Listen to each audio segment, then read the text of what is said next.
Welcome to another episode of the Disciple Making Leader podcast. I'm your host today, Ben Borgman, the Executive Director of Disciple First. I've got some friends. We're already having fun in the podcast room today. Absolutely. Got some special guests with us today.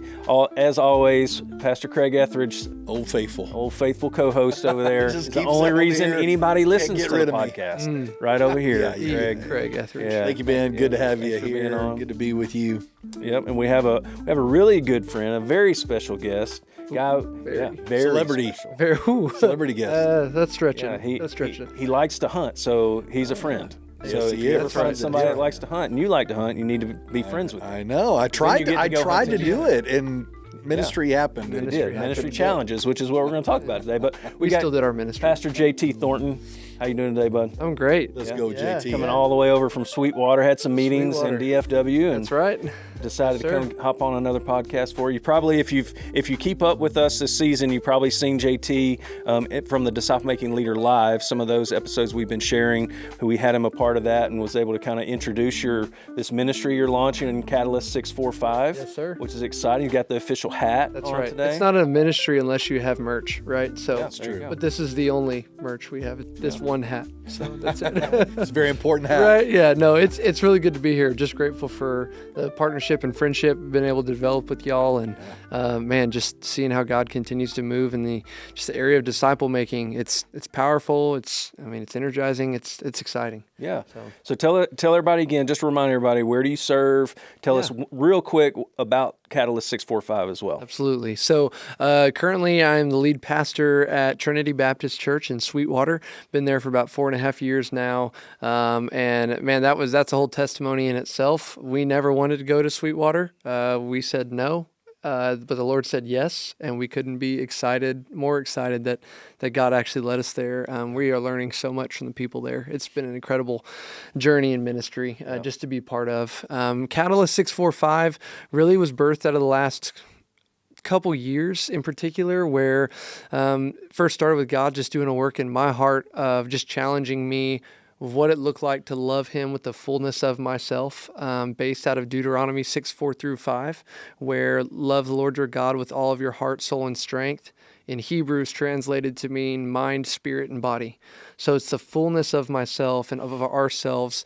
It's not the perfection of it, right? Because that's where God's grace comes in, but it's the pursuit of it. And Catalyst 645's intent is that we are actively connecting. We're much closer now than we were in the fall, and we're really, really close to launch. But we will be connecting active pastors and ministry leaders with new pastors and ministry leaders to be able to just have a one-on-one 6-month pathway of spiritual formation, that as you're entering into the season of ministry, it's what does it look like to love God with all of your heart, soul, and strength in the season that you're in, because as y'all know, entering into ministry is just a new season. It's a different season. Right. So Absolutely. Yeah. Much needed. yes, Absolutely. sir. We're excited. It's been exciting to see how God's led it every step of the way. And I can tell you, when I went as a lead pastor for the very first time, there was a very seasoned, successful pastor in that same city. And he just opened up a door for me. I would go in, hang out. I'd say, I have no idea what I'm doing. And what would you do? Is this normal? Sometimes they go, no, Craig, that's not normal. Right? Yeah. Oh, red flag. But I'm very thankful for him and just being a consistent voice in my life. Right. And that was many years ago, and he still continues to be that voice in my life. Well, praise God, because not everybody also has that voice, like not everybody has the opportunity to start in ministry and have someone there that wants to invest in them. And Catalyst 645 is just supposed to be a third-party avenue for that, to be able to walk through that season. And so we're going to continue to let it do what God wants it to do and just do the best we can not to mess it up. So, And that's Glad to have you here. yeah, it's great to be here, guys. Thank you. Yeah, we love your heart. We're glad that we get to do ministry with you and watch what God's doing through you in your church and now Likewise. Catalyst 645. Yeah, So, thank you. all right. So ministry's easy, right? Oh, totally easy. Easy. You could do it. You could do it just with your eyes closed. Eyes closed, absolutely, yeah. No, I think we would all agree ministry has its challenges, has very unique challenges. You two are both senior leaders, which has a whole nother level of challenge that kind of comes with that. Just the weight of leading and shepherding there's not many people in a church or on a church staff that understand what you're going through on a day-to-day basis, that pull of, just absorbing people's pain or dealing with these different issues and the weight that you guys carry as senior pastors. And so that's really what I wanted to focus on today is what maybe are some unique challenges that you as pastors face. Because again, ministry is not easy. It has lots of challenges, and there's health effects, there's emotional weight and things that carry on that really keep you from being effective ministers. So we want to stay on top of that. We want to talk about that, and kind of like what you're doing with an older pastor and a younger pastor, we want to do that on the episode today. Is from your experience, some of these challenges. How have you kind of dealt with that? What did you feel as you were going through these challenges, and then how do you respond? And so I thought a great place to go, no other better place would be to ask Google AI what the top 10 challenges that pastors are facing in ministry today, right? I think that would just be a great source of wisdom. But honestly, I just wanted to talk off the cuff, so I was like, hey, let's just do that. Let's not what we think, but this is pulling from real data. This list actually pulls from a lot of Lifeway research and Barna research. Even as it summarized it, 42% of pastors have seriously considered quitting full-time ministry due to these compounding factors. I don't think it's not just one of these things that's an issue. You may deal with only one of these and not that, but I really do think probably multiple of these and the compounding factor of that. Absolutely. I know, Craig, we've talked about this before, and it's not the first hit that gets you. It's the 100 more that comes after it. And it's just these hits from ministry as you're serving and challenges that come up, conflicts that come up. And it's that. That's what we talked about this when you watch a football game. You see a quarterback get sacked, and he just lays there, and you're like, well, that wasn't that bad a hit, but it was the 15 hits before that, and the compounding nature of it. And a pastor that's listening, he knows what the hits are, and they may not in and of themselves in isolation be that bad, but the compounding effect eventually takes a toll on you as a person and on your mind, your heart. And so these things that we're going to list here, they're all real, but the compounding nature is really where it becomes overwhelming for a lot of people. Yeah. All right, well, let's see what it said. So I put this in, what are the top 10 ministry challenges pastors are facing today? Here's what they said, and then we'll dive into a couple of these that we feel like are, probably the most common. All right, so job-related stress and burnout. We've actually done a podcast on that, talking about how do you have a balanced life and creating Sabbath rhythms within your day, week, month, all those different things. Go back and listen to that. We'll get the producer. We'll get the producer over there, Dallas Harvey, to put a link for you to that episode in there. Developing leaders and volunteers. This is one we're going to dive into a little bit deeper in a minute, but this was a big one. They say 77% of pastors it's the top practical need they have. It's volunteer engagement. Like, this is the top thing I'm dealing with, is developing leaders and volunteers. Absolutely. So that's a big one. We'll come back to that one. Political and cultural divisions. Turn on the news, or maybe don't turn on the news. So that's a big deal. Feelings of loneliness and isolation. Again, approximately 69% of pastors struggle with a lack of deep, vulnerable friendships. We're going to come back to that one. That's a huge issue. Because again, how we started off, no one really understands what you're going through, the pressure, the weight that you carry in ministry as a senior pastor, and the burden that you carry. And so a lot of times that means, well, I can't share this with anyone. I don't have anybody to confide to. So you kind of, isolate yourself.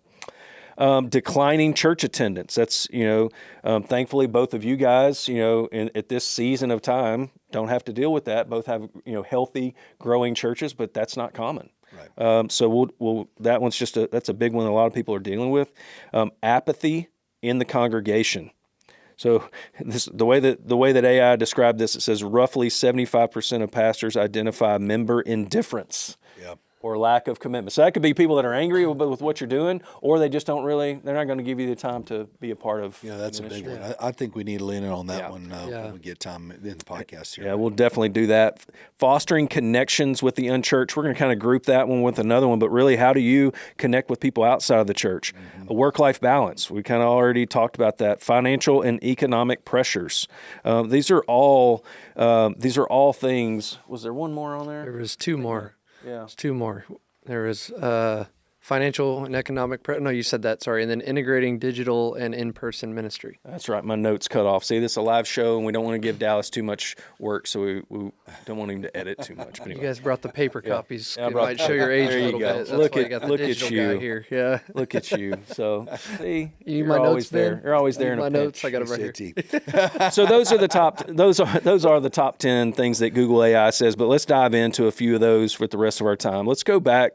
Number one, I want to combine these two. This was the developing leaders and volunteers and the fostering connections with the unchurched. Because as we were looking at this list and talking about the show, you guys were saying these are actually connected pieces. There's a same solution. But let's talk about the problem first. How, JT, maybe you first. How have you kind of experiencing this idea of developing leaders and volunteers?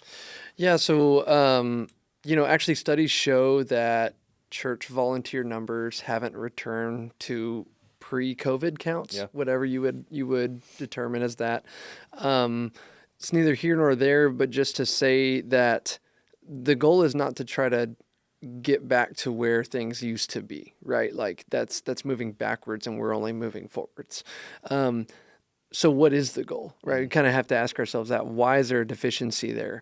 And there's things said that are like, oh, well, people just aren't committed anymore. And, and things like to where it's placing blame on the people that just won't, quote unquote, step up and volunteer. When really, as leaders, the question we need to be asking is, well, how are we developing people to be able to serve? Yeah. Right? Because oftentimes people don't want to serve because they may not actually feel like they have any value to give. And so it starts with giving and speaking that value and empowerment to somebody to be able to say, hey, look, God created you in this way, and actually being able to take the time to identify a quality or characteristic in that person that you see in them, and then take the time to say, we want to equip you to do this. It's a longer process, but you develop the person in much greater depth, ideally with much more longevity of serving, and even more importantly, helping them to become more of who God's calling them to be and bringing that out that God has already instilled, right? Yeah. And it's a process, but it's discipling. It's discipling someone in the relationship with Christ. Yeah. So I agree with you. I sat in a presentation this week about a new initiative we're doing to try to mobilize more people into serving. And it was very insightful. But when I see this, stat 77% of pastors, say they're struggling in this area. I'm thinking about a conversation I had with a guy in Alabama. And I was doing a training in Alabama. This guy, visits with me afterwards. And he said, man, I'm just so burned out. And I'm like, well, tell me what you're doing. He goes, well, I'm the first one at the church, and I get there and I clean the bathrooms. He said, then after that, I fire up the computers and I make sure that I'm there for all the rehearsal. And then I get my songs ready. I said, wait a minute, you're doing the song? Yeah, I'm doing the songs. Then I do that. And then he goes on this litany of everything from, doing every single job to then saying goodbye to everybody and then coming on Saturday to mow the grass. I mean, every job. And I just looked at him. I said, well, I'm burned out just talking to you right now. And I said, why have you not allowed someone else to help you with this? And he just kind of looked at me like that was a weird question. And really he just said, well, this is just kind of what we know. If you're the pastor, you're supposed to do all the stuff at the church. That's what the people expect. And so there was a cultural disconnect from the biblical idea that we're all a part of the body. We're all given spiritual gifts. We all have a part to play. And he was really standing in the way of this. But I felt the pain. I'm not minimizing what he's saying. I felt the real pain of him saying, I really do feel that all this is on me. And I would say that's where this 77% is coming from. That a lot of these guys, and I'm saying I've cycled in and out of it too, but that this is all on my shoulders. If I walk away, everything falls apart. And if that's what a pastor is feeling, if I was talking to a pastor right now and that's what you're feeling, then that's got to change. And part of that change is going to be helping to realize that you can't take ministry away from people. You have to lead them to embrace it themselves. And that requires, to your point, investing in people to get to that point. I think a lot of times when pastors in this role, they're like, I need help in the nursery. I need help in this and this and this. And so holes. I'm just, the holes in the dike are just, going crazy. And what they really need is to say, okay, I need a process by which I can engage people, cast vision for them, I can relationally connect with them, and then move them toward active service. Now, a guy hears that and go, "That's another thing I got to do." Exactly. Yeah. But here's the thing: if you don't start there, then nothing else is going to be fixed. And it can't just be about plugging the dike. It's got to be about developing people and getting them where God's designed them to be. We've seen a lot of people, the churches that we're working with, we've seen a lot of people, it's always just the immediate ask. Right. It's, I have a need, I ask you, you may say yes. And so I think them doing that, one of the dangers of them doing that we've seen is that when they do get somebody that says yes, and maybe they do a really poor job of preparing them for that role or that, then that lady will never volunteer for you again. Right. What you guys are saying is, hey, there's a development process. If you create this runway, if you even integrate it with part of your disciple making, essences and DNA of your church. And hey, that's just how we develop. We prepare them for this role. We're creating relationships. We're making sure that they're a good fit for this rather than just, immediately, hey, I have a need, I got to ask.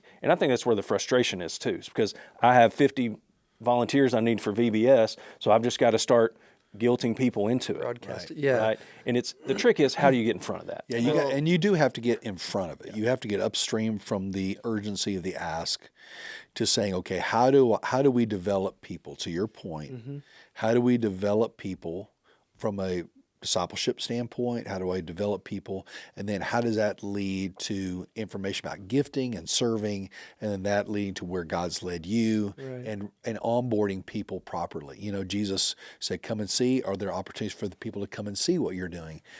Jesus said, follow me. Are there opportunities to follow them into different areas of ministry and see what's available? Jesus said, be with me. Is there opportunity for them to shadow, right? Yeah. I mean, those same invitations apply when it comes to service. And it takes thinking a little strategically on the front end, being a little bit more methodical. Is that going to solve all your volunteer problems next Thursday? No, but it will a year from now. Yeah. It will if you're staying at it. And so I think that's something that we can coach people to do to help them get ahead of it. Yes, there's some immediate needs, but you can't just live in the tyranny of the urgent. Well, and it's we try to solve long-term problems in the short term, right? And that's just not in short-term ways, and that's just not how it works. We're meeting with the church consultant right now because we're in this exact area of trying to develop a strategy for engaging volunteers and empowering the people of the church to serve in the church in various capacities. And one of the things that was convicting to me, and just to give you some context, based on Tim Keller's article about church growth, Trinity is too big to be considered a small church now. So we're on the smaller end of the mid-sized church. And there's a critical shift there that a pastor has to take, that in the verbiage that's being used is that you go from being a doer to being an equipper. And I had to stop and I looked at my to-do list for that week. And it was literally all things to do, right?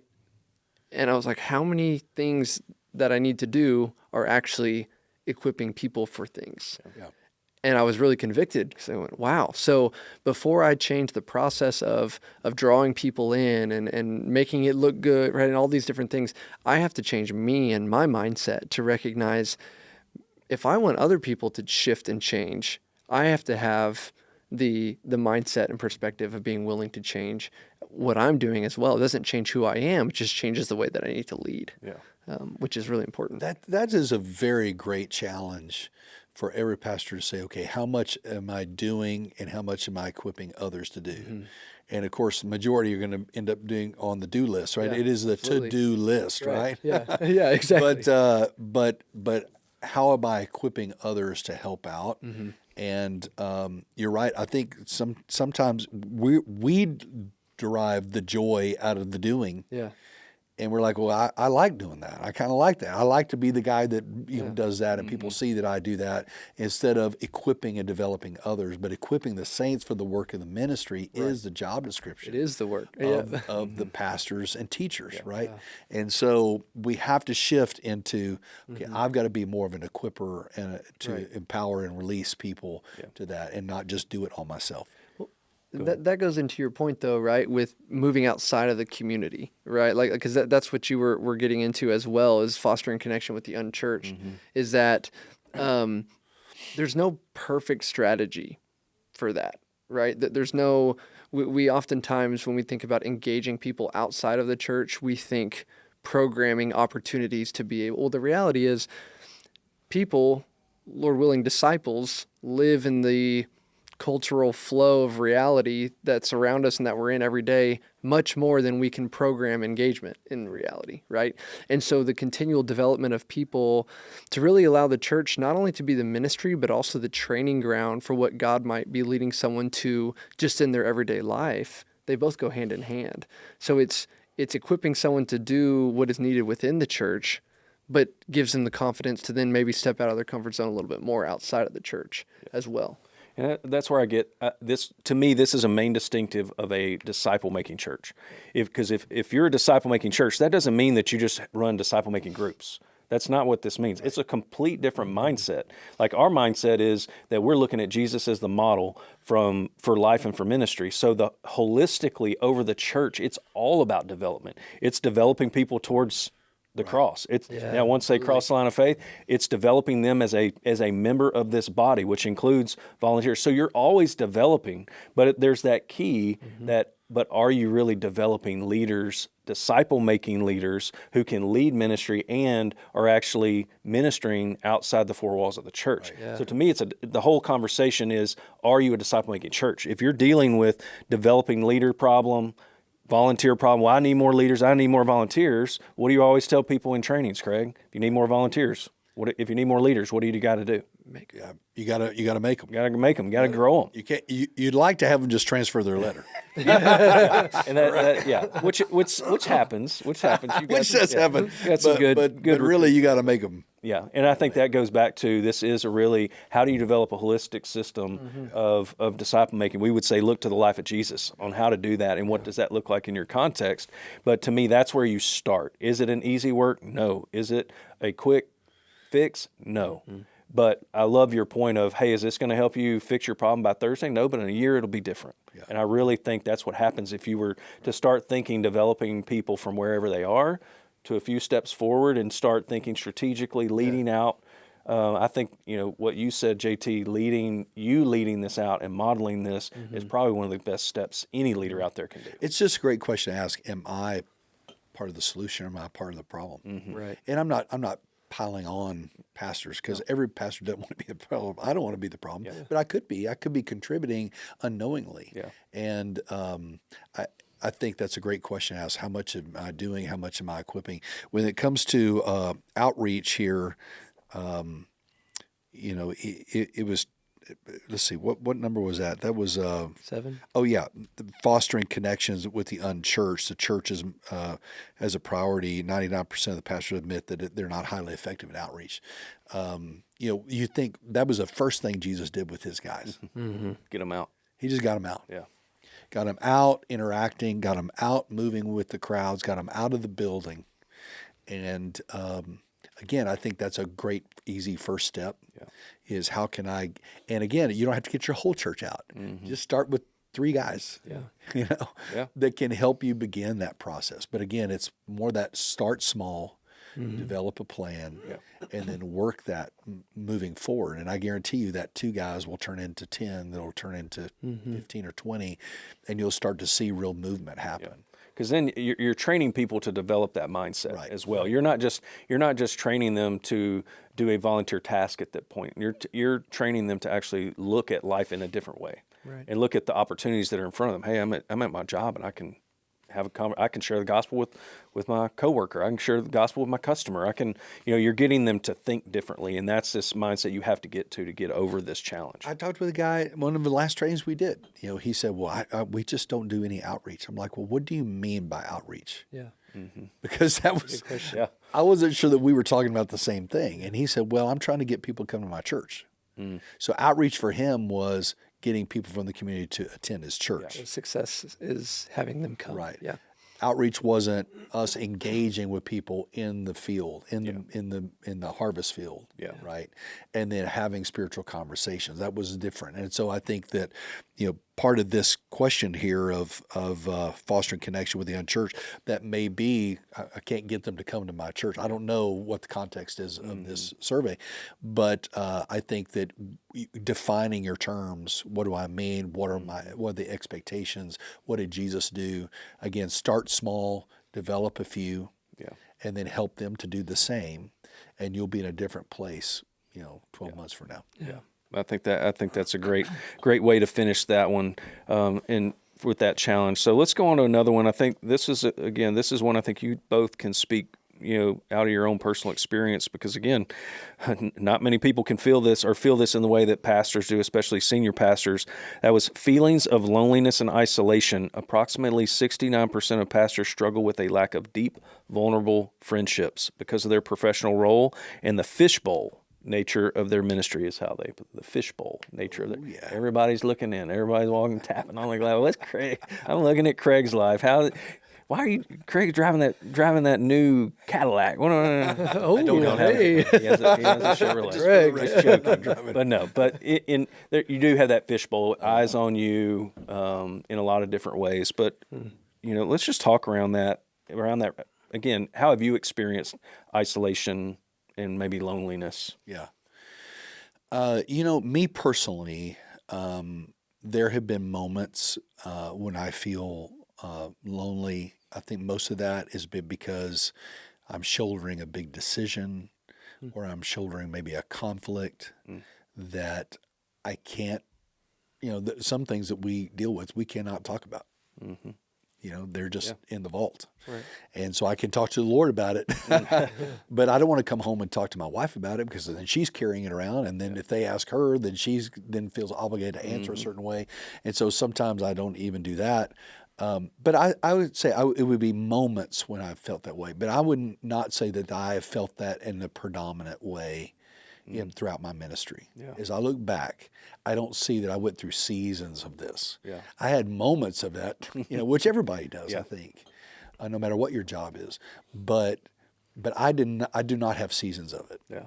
And I think there are some reasons for that, which we can get to in just a minute. But I want to back up, and I want to lay something out here. I want JT to jump in on this.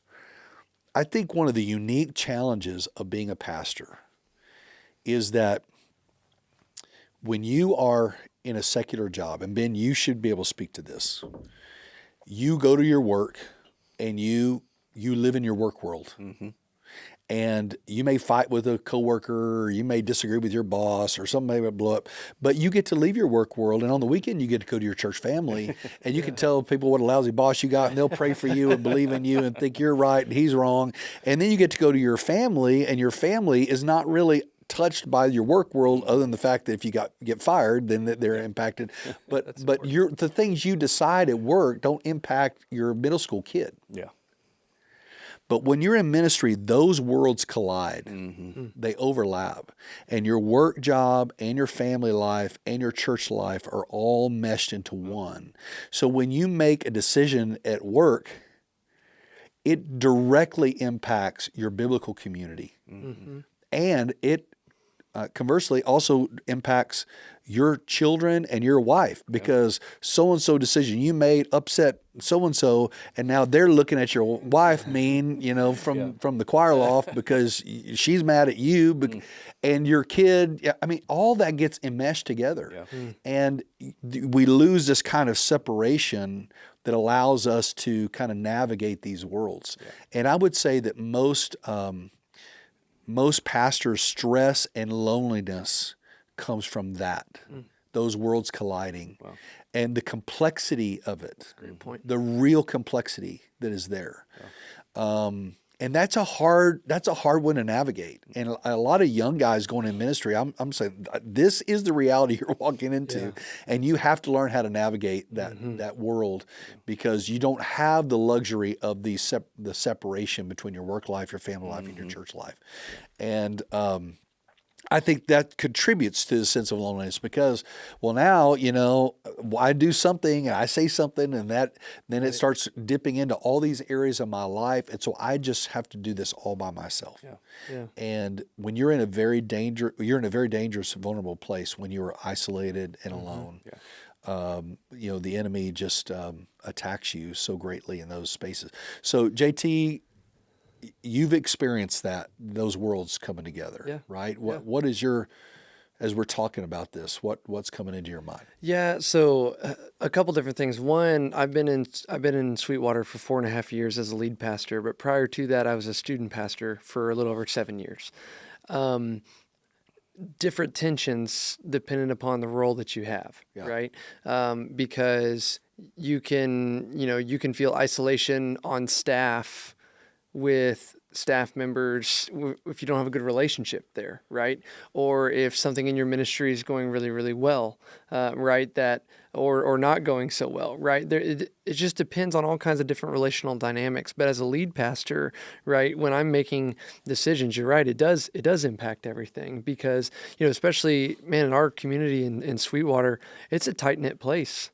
And for about half the church, they've been there a lot longer than I have, and so navigating those things, and I love what you said about, I love and hate what you said about what the enemy does in isolation, because I think of 1 Peter, right, 5:8, right? That your enemy, the devil, prowls around like a roaring lion, waiting for someone to devour. But if you look at how a lion or lioness attacks, it runs straight into the pack, not to eat the entire pack, but to isolate the one, right, and then to devour, right? Yeah. And so when it comes to that isolation, honestly, one of the things that's been very helpful for me is I've got a friend who lives in San Antonio still, who there's not a detail about my life and ministry that he doesn't know, because I can just call him, I can tell him anything and everything I want to. He's 4 hours away, and he's just a listener. He's just an encourager. And he doesn't know anybody in Sweetwater. He doesn't know any until he comes to the church, right? Yeah, until he comes to the church when they come to visit occasionally. But there's got to be some sort of healthy outlet. And I do understand what you're saying about, like, there are things that come out that you're like, honestly, we have been blessed not to feel isolated at Trinity. Wow. What a phenomenal blessing that is. There have been moments of isolation when I know it can feel that way, but then I have to step back and remember the truth that I know we're not isolated, because they've taught us what it really looks like, how to love. Right. But even in all of that, I can have some really close relationships in the church, and it can be incredibly tempting when I'm going through a difficulty or a tension with somebody within the church to navigate to somebody else in the church and talk about that. And then you have to remember, that's not a good idea at all, because then you're actually being part of the problem at that point. And so, if there aren't any healthy outlets, then of course the other option is unhealthy. So what does that then look like? It's like, what does that look like for you as far as like your healthy outlets of being able to navigate some of that feelings of isolation? Yeah, I think when I said I've had moments but not seasons, that was because, number one, I've just been committed to invest in men. Yeah. So I'm always investing in guys in our church, and that investment is a real friendship. It's not just, okay, we go through this book and it's just my job kind of thing. Mm-hmm. I'm truly investing relationally in people. And so there is that relational reciprocity, right, that comes with that.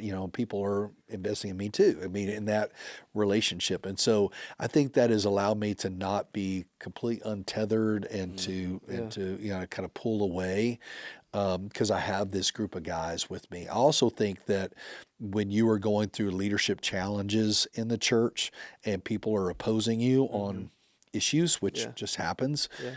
It's really the death knell of a leader to retreat and just to pull in and just, like the turtle, just pull in the shell and just don't come out. That's the death knell of a leader. Then you have to stay engaged and connected. And so having these relationships within the body are very helpful. Then secondly, having people outside that church that I know and I love, that I've spent time with, that I can connect with, and other pastors. And so I think that's, again, part of the heart of Disciple First is to be a trusted voice that you can, because we've been there. I mean, there is really probably not much you can go through that we haven't had some experience with, and to be able to cast those cares on the Lord and shoulder the burdens of our brothers in that way. And that's really, really important. And a lot of guys just do feel very isolated because I got nobody else to talk to about this, and all my worlds are colliding and things are spinning out. This loneliness also relates to the wife of a pastor. It seems to me, I see this over and over. Pastor's wife just pulls away because she's feeling every criticism of her husband. She feels it 10 times. And so she just pulls away because she can't take the criticism that her husband faces. And we eventually move away from that, while they may hold on to that a little bit longer. Oh yeah, because you're part of kind of recovering that and dealing with that and restoring it and moving on. But she still said that about me. That's hard. That's hard. It's a challenge. It's a real challenge.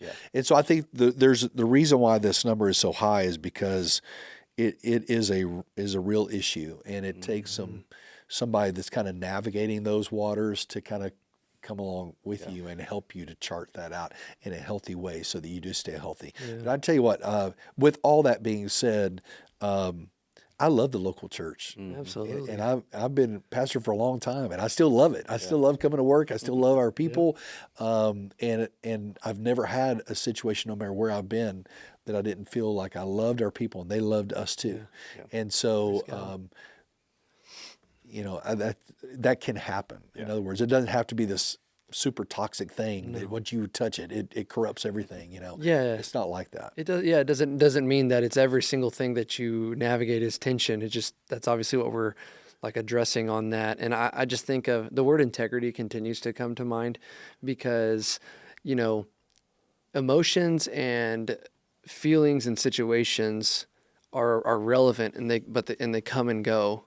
But if you maintain your integrity and truth in the middle of everything, not with the goal of winning an argument, right, or anything like that, but I had one of my mentors one time say, when I walk into something in a situation of tension, the first thing that I need to make sure I ask is how am I going to point this person closer to the cross? And the first thing that came in my mind when he said that, I was like, that's definitely not the first thing that often comes to my head. I want to put them on the cross. Right, exactly. But I will say too, as a pastor, as a young pastor, I can't speak for being an old pastor. I can't either. You can't either. No, I'm not. I'm just. We have probably other friends that can. But I've actually got a prayer team of guys, 8 guys in our church so they're within the walls of our church that I did talk to one-on-one ahead of time, and I entrust with some details. I don't give everything, but some details. And they're guys I've prayerfully considered, guys that I know have ministry experience, that I can trust with anything. And literally, there have been times that I would text them on. I remember one Sunday morning, I was texting them and say, guys, I don't know what it is, but I just feel like so incompetent right now. I feel isolated, and I feel like kind of an imposter in this role that I'm in. I started in this role as a lead pastor when I was 29. And so I was like, am I just pulling the wool over these people's eyes? And I'll never forget, one of the guys in my prayer team is about 6'4", 230 pounds, 40 pounds. And he doesn't even knock, right? And my office door is, my shade is closed. He doesn't even knock. He just comes right in, and he just gives me this big bear hug, and we both just started crying, right? And you can't replace that. No. And so to have community, have genuine community though, requires vulnerability. It does, and that was something I want to point out. Yes. That was a humbling thing that you did. Yeah. To be honest with your feelings and to relationally connect with people. And again, sometimes if I'm not in relationship with people, it can't always be everybody else's fault that I'm not in relationship with people. Absolutely. Am I willing to be humble? Am I willing to be genuine? Am I willing to be real with people that I'm investing in? And I think that's kind of where it starts. Right. And then you develop that reputation, right? So you're not isolating yourself in that regard. And you model that too for other relationships in the church as well. Yeah, absolutely. And I just, what I'm hearing from a lot of this is, it's real. The tendencies to pull in are because of a real dynamic, but you have to be intentional. You have to be vulnerable, and really kind of almost let people know that it's okay. Because I think from the church member's perspective, a lot of times it may be like, I can't approach Craig. Craig's this, and JT, he's the senior pastor. Yeah. But having a little bit of vulnerability, having people that you trust around you, investing your life in others, and all of that, it's just going to wash over, give opportunity for God to use somebody that's around you to encourage you when you're feeling lonely. So it's not worth the risk. You've got to, even if it's uncomfortable, be vulnerable, find somebody that's trustworthy, and let somebody in. Yeah. Let's talk about one more before we go. I think this is, again, it's a big one. Apathy in the congregation. Again, this could be people maybe like they don't want to commit to initiatives you're doing, or, hey, we need a bunch of leaders, which we kind of already talked about, but whatever initiative you have, it's a lack of commitment to that, but also maybe they just don't like what you do, like just kind of an overall apathy in your people. That doesn't happen here, right, Craig? Everybody likes every decision you make and signs up for everything you need, right? Of course, absolutely. Yeah. It's funny when I look at that, apathy in the congregation, this is a real thing, but it reminds me of a conversation I had with a group of leaders from a large, very successful church. And we were talking about their systems and what they're doing. And I said, what's your greatest struggle? And they said, you know what? We just can't get our people to give. They won't give on a regular basis. And we're always, struggling with that. I can't get people to show up. I mean, if it's deer season, they're gone. If it's, if it's baseball season, they disappear. They vaporize. I can't get people to volunteer. So they were kind of just not ranting, but just getting it all off their chest. And so I wrote those things down, and I said, so I put a circle around all those, and I said, really, what you're saying is you have a hard time getting people to commit. Because that seemed like that's all the same thing. And they said, yeah, that's exactly right. I have a hard time.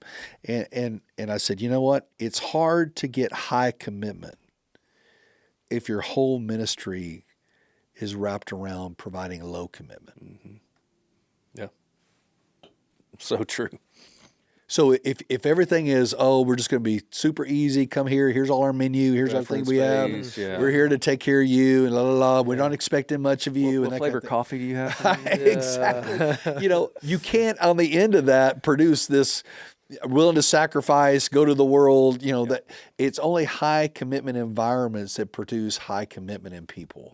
Does that make sense? Yeah. And so what they were missing, they didn't have any environment that was a high commitment environment. And when you look at Jesus' life, what you find is he started with very low commitment, but then he gave them these invitations that required even greater and greater and greater commitment. Some took it, but some didn't. And so I think that you have to look at your church and just say, okay, are there places where I'm ratcheting up the commitment level? Knowing not everybody's going to take it, but guess what? Some will. And those that do will take a next step, and they may take another step. Yeah. And so you can't get high commitment from low commitment environments. And so that's just a good takeaway to think about, how am I doing that? Now, in a disciple making environment, that's a high commitment environment. Not everybody's. It's kind of like the recruiters that went to the high school. Have you heard the story? And the Navy guy gets up and he says, man, you guys would be great Navy people. We got cool uniforms, and you sail the seas, and and girls like guys in uniform, and come see me at the table. The next Army guy goes up, man, you can be a part of this unit and you'll be amazing, And so on it goes until the Marine guy gets up there, and the Marine guy just stands there and looks at him and just silence for a minute. And he says, yeah, maybe one. There may be one here that can make it. None of y'all are up to snuff. And he sits down. Well, who are they piling up to see? They're piling up to the Navy guy. For the challenge. I mean, the Marine guy. Yeah. Why? Because he's like, I'm gonna do something so hard that most of you lame brain guys aren't gonna make it. But that calls up, that high commitment calls up something in them. And I think we gotta do what Jesus did and call people up to a higher commitment and not be afraid to do that. Yeah. Because if you don't do that, then you'll never really get the commitment you're looking for. A lot of pastors I've seen, that their heart is so big for their people. They want everyone to do something. They want everyone to have this opportunity. We want everybody to do this right. I want everybody to be discipled right now. Well, then, so what do? To get everybody to be a part of this discipling issue, we're going to lower the bar because maybe not everybody can wake up at a specific time or give a specific time, so we're going to make it easy. Right. And so what they miss out on, what I think, and what I'm hearing from you is, so even if it's one, okay, but what we forget in a church, what happens to that one guy? He doesn't always leave. He stays. Right. And now all of a sudden, at some point over time, if you're consistent, if you're steady, if you're faithful, and just keep adding 1, 2, 3, all of a sudden you're going to reach critical mass at some point. You will. And then the culture will change. Then all of a sudden we expect commitment here, and in a good way. I mean that not in a legalistic way. No, hey, God can use a chump like me. Yeah. God wants to use a chump like, I don't know why, but He does, and that becomes the expectation. And it's like, it's fun to give. It's fun to do those things because it's what God deserves, number one, but it's also, man, He actually let's involve it. But I think so many times it's like, I think you said it earlier, it's the short-term result. We're trying ways to get short-term results, so we're going to lower the bar so we have more people. And I really do genuinely think most pastors, that comes from a very good heart because they really want people to be a part of those things because it's good, and I know it's good, and I know, but they're not going to get the outcome that they really desire. Yeah. And Jesus' ministry didn't produce everybody going to that level. No. Yeah. That's the tip of the spear that we talk about. Yeah. That only comes through successive challenges for greater commitment. But those few are what's really going to change the world. And so you got to think about everybody's in a process. Yeah. Whether you're low commitment, then what's a first up, and then what's a next challenge. Yeah. And then thinking about it and developing that way. Well, and it's life change, right? Like what is more motivating than anything is life change, and that goes on both sides. That's from being someone who's discipling somebody else or being discipled. Seeing life change on both sides of it is motivating, right? And so when you have a taste of that, and you have a taste of like, oh, there's something deeper here, right? People spend their time on what they see is most valuable. And so, I think sometimes in the church, unfortunately, we can do a really bad job at trying to compete with the demands of other things that other families and people have going on, as opposed in saying, hey, we need to make this as appealing as possible so that they'll come. And I think that already sets a standard of cheapening the gospel, if you will, up front, as opposed to actually showing interest in who they are as individuals, the things that they're involved in. And then instead of telling them why this will be different to come to church, you actually are showing them how the way that you're engaging them is different. And then that is attracting because it's more depth than what they might experience in any other thing that they're doing. Because unfortunately, some people experience more community in other areas of life that aren't the church. And the church is kind of, in a sense, failing in that, depending upon, of course, everything going on within the specific church. But if we can channel this idea of this God-given innate desire of community and show and model community just as Jesus did. He said, come with me, not, hey, just sit down and I'll talk to you, right? He said, come with me and follow me, and I'll show you this. Then all of a sudden, it's not just motivating to continue to follow, it's motivating to say, hey, this has been so impactful to me, I've got to show this to somebody else, right? And so again, much longer process, but much more lasting to be able to build upon. Yeah. No, and it's just, I do think that it goes back to you can't settle for low commitment. Like you have to take a risk and just say, okay, how do I invest in somebody relationally to get them to the point where they'll take a commitment? Because again, it goes back to the volunteer thing. If you just try to ask somebody to get a volunteer, will you fill this spot right now? They may say yes, or they'll probably say no. Same way, will you take this step of commitment? If I only just ask that in a second, what if I just pour my life into get into somebody? What if I serve them? What if I really? So I'm thinking of some guys in your group recently that had been at church for a long time, led in a season here and for a while they weren't willing to take a step of commitment to be in a discipling relationship. Yep. And these are seasoned guys. These are guys that are deacons and high level leaders, but they were just, that's okay. Well, through the course of years, you love them, you shepherd them, you serve them through different ways, and serve their family through hard times and all this. Well, now all of a sudden they're ready because of that relational investment that you've made. Now they're ready to take that step of commitment. And that's what I think of when I think of, hey, somebody's not ready to commit, then I must go deeper in relationship. Yeah. If they're not ready to walk with me, I need to go deeper in relationship. Yeah, that's good. Because there may be a sin issue, and you get to that when you're in deeper relationship, but maybe not in a discipling relationship at that point in time. But I need to serve them. I need to love them. I need to let them understand really what I'm about. And so to me, that's kind of how my brain thinks. I just need to and be closer to them. Back to the life of Jesus. He spent 18 months cultivating a relationship with these guys before he ever said, "Follow me, and I'll make you fishers of men." Yeah. And again, that was a principle. I mean, he's investing in these guys, spending time with these guys, and then inviting them to come alongside. It doesn't always have to be sign this letter of commitment. Sometimes, hey, come with me. We're going to go do this, and they get a flavor of it, and like, hey, maybe we could do this. And you start working them through some levels of commitment. You can do that, or at least joining a group, and then now we're going to invest in you in that way and challenge you to the next step. I usually just like to ask guys, what do you think your next step is?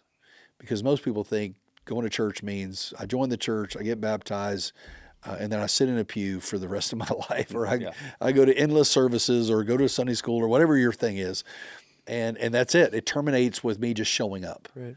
And for them to know there are greater challenges, greater steps ahead for you on this journey, I think that's a new thought for most people. Yeah. And so we get a chance to do that. Yeah. Well, I think like Gen Z right now, statistics are showing that they're craving depth that previous generations did not crave, right?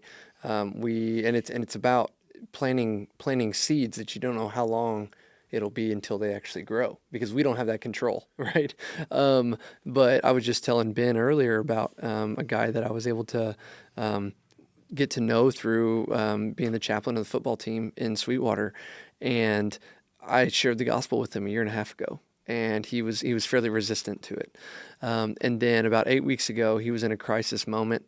He'd already graduated. He was in college, and he was coming back because he was just coming back to Sweetwater for the semester. He said, "JT, I'm in a bad spot, and I know now I really need God." And long story short, over the last 8 weeks, I've been meeting with him every week, discipling him, and we just baptized him on Sunday. Amen. Awesome. But it was one of those things that it was just, to me, it was just out of the blue. And honestly, to all you other pastors out there that might doubt something within you as far as sharing the gospel with people, I shared it with him, and I was like, this is the part that he was supposed to accept it, right? Like right then, that was a year and a half ago. Like, why did I share it wrong? I'm a pastor. I should be able to do this well. This shouldn't happen. But then it wasn't God's timing. Yeah, that's right. The seed was planted, and he walked through a number of different scenarios and situations. Now, all of a sudden, he's already read through the whole book of Matthew, now reading through James, and is now telling his friends about Jesus and what God has done in his life. And so I think we can oftentimes also try to push the envelope a little too much. Yeah. And I can try to go along with my speed of agenda and not be open to what the Spirit of God is actually doing in their life. Totally right. And it's easy to do because we're prideful.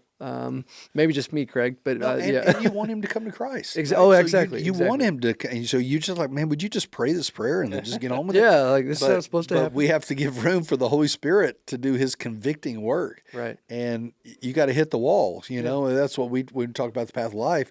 You got to hit the wall of realization of your desperate need. Yeah. And so that's the work that the Holy Spirit did in him, and that's why now he's calling you, saying, "What do I need to do?" But you were there for him before, and that's a challenge, and that's the opportunity of evangelism, is laying that relational groundwork, so that when they do hit the wall, you're right there. You're there. Yeah. You're their first phone call, which is what it was in your case.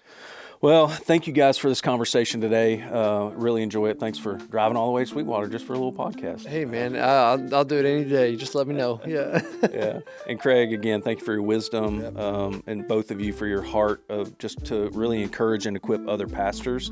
That's really our heartbeat at Disciple First. So if you are lonely, if you are experiencing any of these challenges, we would love to connect with you personally, or we can connect you with our trainers and coaches and other pastors we're working with. We do a lot of things with the goal of really just to connect pastors, JT with a pastor from, Mississippi, or different things as we gather. And so if that's you out there, we would just encourage you to reach out so that we can help you. And thanks for listening.